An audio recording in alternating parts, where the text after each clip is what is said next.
What's going on, everybody, and welcome to your favorite podcast, Hustle Haven. We're your hosts, River the Realtor. And Tiesha Renee. And guys. Thank you, Hermione. Okay, period. Sorry, y'all. We were just doing that before the episode, and it's in my head. Mine too. Okay. Anyway, I really cannot believe it's 2025. In January is essentially over. Literally. And you know, like when you're writing a date, I'm still putting 24 and I'm realizing like... It's going to take some time. It gives me to like March when I transition to the new year. Sorry. Not sorry. I'm overwhelmed. But I think with it being the new year, I wanted us to start out the season with things that you guys can take into the new year with you guys and really help you pivot in your business. Mm-hmm. So today we're going to talk about transferable skills, right? And when we say transferable, we mean skills you pick up in your everyday life, things you might have picked up in college or school, or things you might have picked up in different realms of your professional life that you can shift over into entrepreneurship to, you know, make entrepreneurship great again. Your business. Oh. Make entrepreneurship great again. I don't like that, but I like that. But you like that. The sentiments are there. The sentiments are there. Let's go with it. So we're going to talk about a couple different things, or just skills that we picked up that we think kind of helped us pivot and be great at what we do, which is entrepreneurship. So let's start off with the first one, which is leadership. And I think that's a major skill. Because I think in order to be a great entrepreneur, business owner, you have to learn how to lead. You have to lead your business. You have to lead your team. There's a lot of different leadership aspects of leadership. Yeah, but I think leadership is more than like bossing people around. Oh, yeah, it's being the boss of your business telling as well. people what to do. Absolutely. It's keeping things in order. It's being a motivation, inspiration to the people that are working with you. Because you have some leaders who are like, this is my business. Yeah. And the only thing I'm focused on is my business and how this business should go. I don't care what the workers are doing.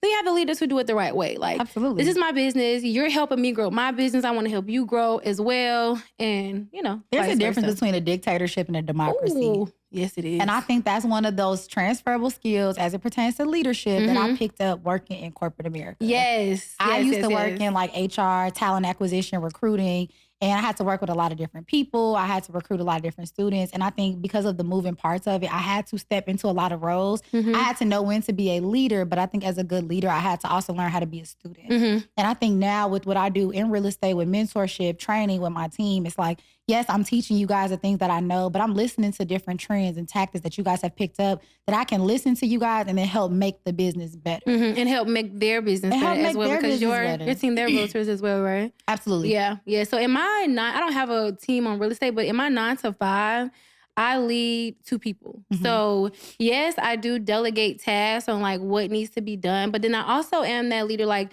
where I'm setting up, you know, bi-weekly or monthly meetings just to kind of hear like, you know, how are things going? What do you need from me? Like, what do you want more of so that I can help them grow in their role so that they can, you know, upgrade or whatever the word is. What's the word? Get promoted to leadership. You know what I'm saying? C-suite. C-suite. We coming to the C-suite. But no, like that's the type of things like that I want from my leader. Like, yes, get to the business. Let's get the business done. But like, are you pouring into me? Yeah, like do you really care about me my as well? growth? Yeah. I don't want to work for nobody who is only focused on themselves. I'm so sorry. Yeah. It doesn't work for me. I think you mentioned something important too when you said leadership is not just about bossing people around. I really do think it's about being able to take charge of all the small things. Right. So many different aspects of business, so many different things that you're responsible for when you're an entrepreneur. And I think part of being a good leader is just positioning yourself the right way to be able to do those things, check those boxes, and continue to grow and pivot in your business. Ooh, I feel like that's a good pivot into the next part. Okay. Which is time management. Because, you know, as an entrepreneur, we wear so many different hats. We're the CEO, we're tech support, we're the marketing specialist, finance, we're everything. So when you wear all those hats, being able to like prioritize the task that needs to be done, the time that needs to be put toward whatever needs to be done, like time management is essential. So I have to say this. I think my time management skills, what realm of my life did I get those from? College, okay? Oh, yeah. And I'm going to tell you why. I was one of the people in college. I went to Mizzou, and when I got there, I loved it. And then shortly after, I hated it. And I remember calling my mom like, babe, it's smoked. I'm coming home. I don't want to be here. Mom said, my kids graduate from college. So I don't know where you're headed. We don't got no dropouts, baby. Oh, no. My mom said, I don't know where you headed, but I hope you got somewhere to sleep because it won't be at my house. I'm like, dang, that's what you own? She like, you need to finish college and then figure it out. So in my head, I was like, I got to go on the fast track. But I'm also still trying to party. I'm trying to travel. But now I'm trying to graduate early. And I just remember like having to really like meticulously organize. Okay, I'm going to set my classes up. So 8 to 12. I'll be done by 12. Then I have to go to work. Then I can still go to Thirsty Thursdays at Roxy. Shout out to Thirsty Thursdays is crazy. But I was able to graduate with 2 degrees in 2 years and 9 months. Period. And that Pop it. Oh, clock that T. Clock that. Clock that. But I feel like time management in college and like having those different responsibilities is where I picked that skill up.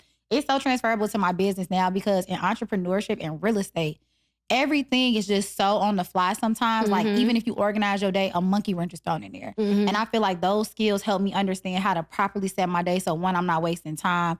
2, I'm maximizing my time. And 3, I'm, like I said, using my time to the best of its ability. Yeah, I feel the same. I feel like time management for me, I feel like it really comes very, very naturally. Because you know me, I don't play about the clock. Okay, y'all, funny, she was late today and she was like shaking. Like, I don't play about the clock. And I was late today and I was so pissed. I'm in that traffic. This is timely, Tiesha. Everybody. Like, get out of my way.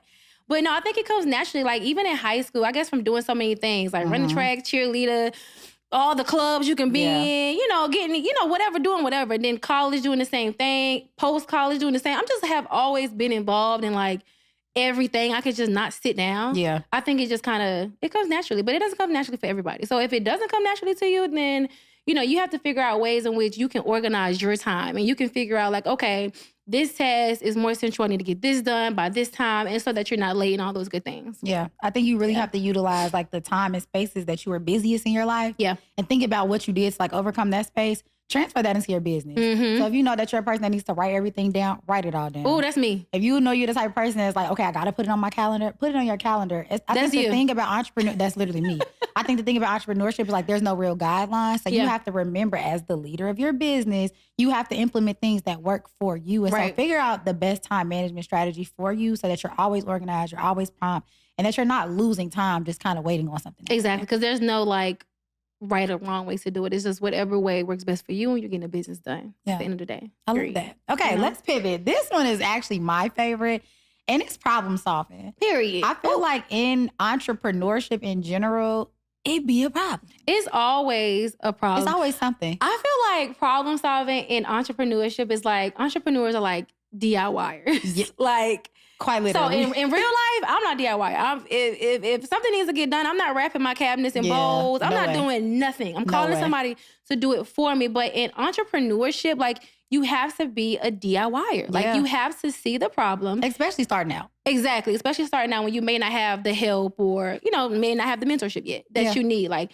you have to see a problem and kind of figure out how can you navigate this? How can you make this better? And then how can you avoid this problem in the future of your business? I agree. I think like for me, again, when I think about the transferable skill of like being a problem solver, I think it comes from just like being River. Like I feel like being a sister and being a daughter, like in my family, like I'm the problem solver. If there's something going on, everybody like, Miss Girl. What did River say? What did River say? How are we going to figure it out? And I think like, again, I utilize like what I do in my everyday life amongst my friends and family to like really figure out how to problem solve in my business. Really like, okay, let me sit down and figure out what the actual problem is before I start scrambling and running around like a crazy person trying to fix something I don't really know what the problem is. I think that you got to be a problem solver in your business because when something goes wrong, you're getting blamed. It could literally not be your fault, it's right? Your business. But it's your business. Yeah. Everything falls on your shoulders. I hate that for us. Okay. But I feel like problem solving, you're going to learn that in adulthood anyway.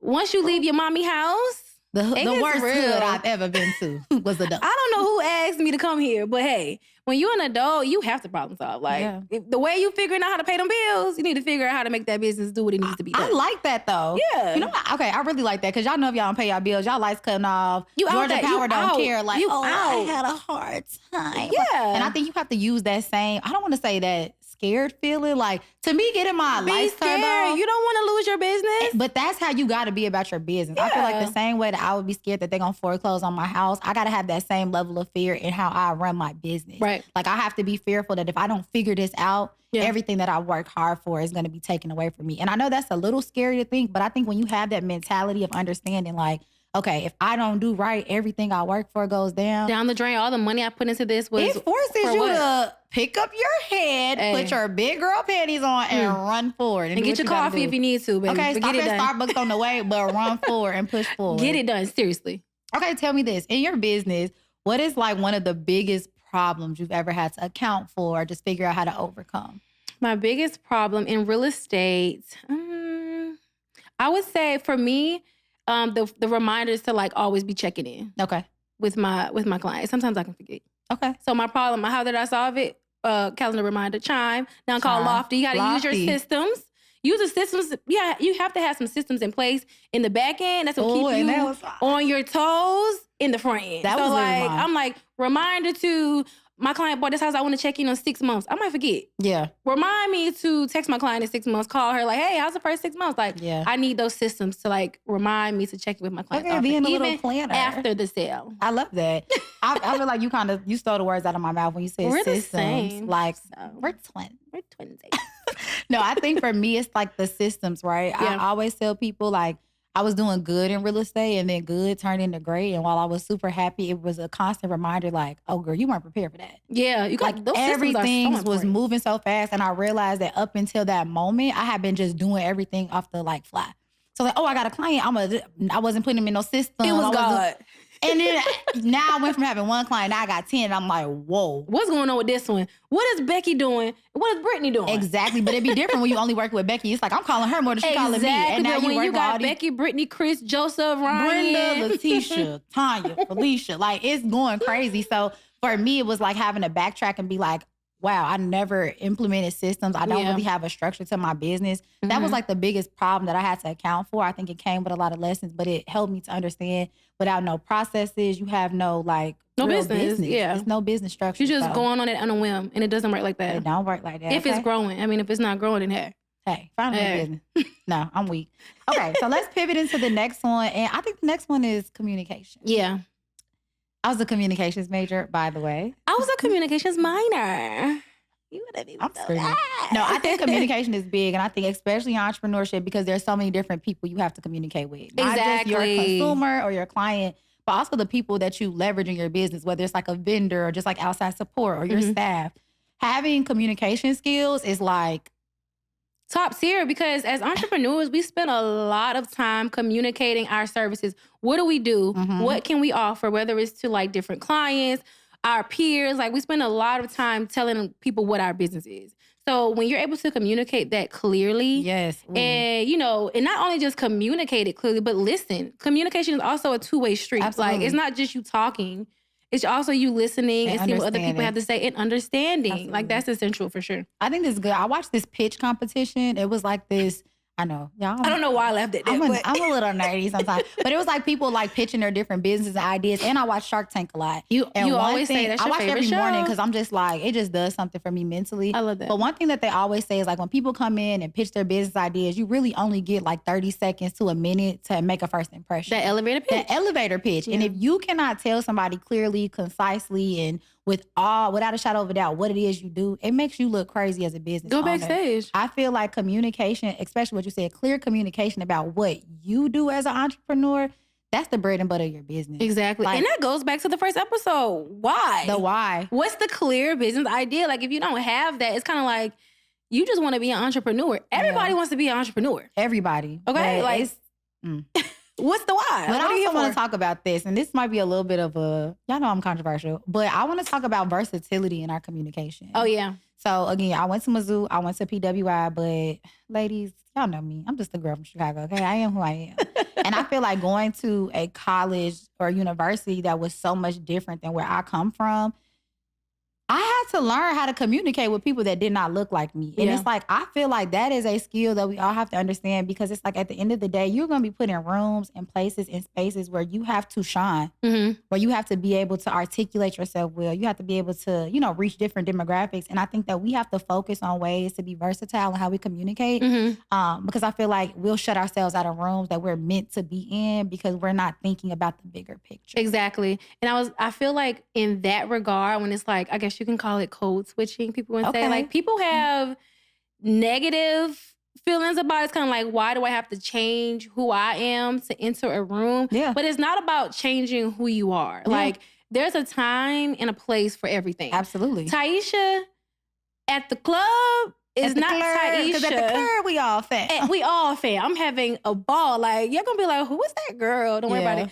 But when I'm in the office, is Tiesha the professional. Tiesha. And I feel like some people kind of look at it as a black and white thing. Okay. And it's not a black and white thing. It's not like I'm switching because you're white or whatever. Like I'm switching because like this is a professional setting. Like, I'm glad you said that too, because to me it's not about race, and it's like not about race. Not to get into the deep topics, but like that's why we're here. Let's just talk about it. Exactly. to me, it's about like who you're in front of. Exactly. Right? I don't care what your race is. If you are a C-suite executive at a top Fortune 500. And that's where I'm trying to be. And I'm going to show you who I am as a professional. Exactly. We talk about this with like the social media thing. Like we still in the club. I was going to say we're still in our 20s, but someone turned 30 recently. Happy birthday to me. Y'all didn't even tell me happy birthday. Y'all dead wrong. Either one of us happy birthday. Y'all dead wrong. But no, I think it's more so about like presenting yourself the way you want to be seen. Exactly. By the person. It has nothing to do with where we come from, things like that. But again, when I went to Mizzou, I was put in places where I felt like, okay, I got to show them the polished version of me. And quick story. There was a guy, I'm not going to say his name, at Mizzou. I am who I am. So when I was at Mizzou, I really was who I was. And he used to just be making comments like, River graduating early? That's surprising. And it's like, why? Because I was at a club, because I was at a party, like, he never got to see me in that light. So he automatically assumed that's who I was. But when he started looking at my accolades, looking at the things that I accomplished, he was like, wow. And I don't never know. You never know. So present yourself how you want to is everything. Second, third, and fourth as well are everything. They're so everything. I want people to kind of get out of that mindset. Like, it's not code switching. We're not changing who we are. It's just like we're just showing you a different version. Professional. It's like when you switch your wig. I'm the same person, just a different vibe. I'm just an adult. No, I think with versatility in your communication, I think that's a really, really good segue into the last one, which for me is adaptability. Ooh, that's and important. I don't think that even is with just how you communicate. I think it's just about finding your comfort in places that are not usually, like really when they say a chameleon, like it can go in a place, it can change its skin, it can fit right in. Like I think that is so important as an entrepreneur. Especially like in your business, like your business is not going to be the same every time. Like you may change your target audience, or social media is hip right now. Like maybe it's going to go away. Like before people, like me before social media, like we know my generation, I'm not that old, but I had the best of both worlds. Where I thought we had the perfect. There was no social media. Then there was social media. Kind of like, how do you adjust to like the market changing? How do you adjust to your industry changing? Like how do you adjust to your, your clientele? All these things change because they are not going to be the same. Like you have to be prepared to adapt to those changes, pivot your business, and still not change who or what your business is, if that makes sense. I agree. I think like even when I look at real estate, because I was always interested in real estate before I actually got into it. Right. And I think the things that I was seeing and things that I thought that I would mirror, that's not what my business is now because it's not like that. It really reminds me of like, in corporate, I'll never forget this. My first like real corporate job was at Regions Bank. I worked in like the financial real estate banking side and talent acquisition. And I remember I was in Vegas right before it started with my mom and my aunt, and they took me to Ann Taylor and started picking out. Ann Taylor, baby. Started picking me out and I'm like, and I had some box braids, not knotless. I had box braids because that's what, and my mama was like, I hope you taking them out before you start your job. I'm like, girl, no, I just got these for Vegas and you didn't pay for it. But her whole thing was like, that's not what corporate America looks like. Corporate America looks like this and that. And it's like, fast forward. You know, 8 years later. But no, 8 years, that's a long time. Shit. I mean, shoot. Fast forward 8 years later, corporate America, corporate baddies. Okay. Like, people are dressing and looking how they feel and things like that. And I just feel like adaptability is so big because nothing stays the same. And if you can't move with the times, you're going to get lost and you're going to be stuck where you are. Because if you're stuck in the early 2000s, you're going to be making early 2000s money, baby. Ooh. And the money has changed. The money is the fun. It's inflation now and you ain't got no money. I'm sorry. Hey, that eats. The world has inflated. I'm going to post this reel on my page so that y'all can understand that. I really do think adaptability, though, really is just a testament to how well you're going to do in whatever industry you're in. Like, no matter what you do as a professional, times are changing in fashion, in real estate, in logistics, in everything. There's always new technology. There's always new processes. There's always new people. And that's the point of you always have to be willing to learn. Like, and adapt. And adapt. Yeah, adapting is learning new skills, learning new things. Like, if Gen X didn't learn how to use a computer, y'all don't have a job. And I know some people in Gen X who don't want to use a computer. Who can barely use it, but you have to. You have to adapt. So, listen, you have to be a chameleon, ladies and gentlemen. Quite literally. Quite literally. So let's kind of do a quick recap on the things that we feel like are transferable skills that'll be great for your business. The first is your role as a leader. Being a leader, being a boss. That's right. Period. The next one is your time management. Making Be on sure time. You be on time and utilize the time well when you get there. Period. Okay? The next one is being a problem solver and learning how to really tackle those issues that you face in your business. Next is your communication skills. Communicate clearly and effectively. And listen as well. Don't just be talking. Oh, yeah, communication. Listen. What you say? Communication is a two-way street. It goes two ways. It's a two-way street, baby. Not just talking, but listening. To understand. And finally, adapting. Being a chameleon. Look, and being able to change. Hey, being able to change. One thing about me, I'm a good test taker, Bookie. Okay, period. Being able to change, being able to pivot. And again, just making sure that you are always doing everything you can to be the best that you can in your industry, your business, and be a trailblazer. And always like taking into account like those everyday skills, like always be thinking of like, how can I use this in my business? How can this help my business to be better? I love that. And that's you help my business to be better. Thank you. You help my business to be better. Y'all, I'm making it a thing.